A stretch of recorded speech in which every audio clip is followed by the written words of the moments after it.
नमस्कार सांगमाने एही वीडियो रे कहिबाकू जाउछि जदि आपणक मोबाइल रे किछि एप्लिकेशन अनइंस्टॉल बा डिलीट हेउनी ताहेले कोन करिवे। मो मोबाइल रे एयरड्रॉयड ऐप अछि ताहा कडिकी देखौछि।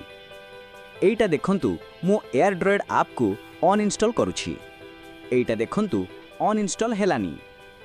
एई ऐप को अनइंस्टॉल करिबाकू हेले मोबाइल रो सेटिंग को जिबा टिके ऊपर को स्क्रॉल करिबा पासवर्ड एंड सिक्योरिटी रे क्लिक करिबा तापरे प्राइवेसी रे क्लिक करिबा तापरे स्पेशल ऐप एक्सेस रे क्लिक करिबा डिवाइस एडमिन ऐप्स रे क्लिक करिबा डाहाण साइड रे थिबा टिक चिन्ह रे क्लिक करिबा किछि एमिति आसीबो deactivate this device admin app.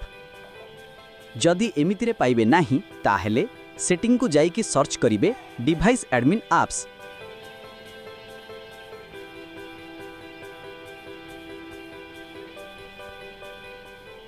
तापरे एई पेज आसीबो किछि एमिति आसीबो deactivate this device admin app रे क्लिक करिबा।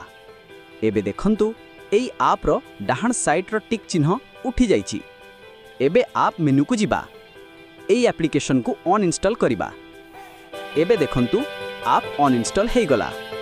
जदि वीडियो भलो लागि थाए तेबे लाइक शेयर और सब्सक्राइब कर देबे।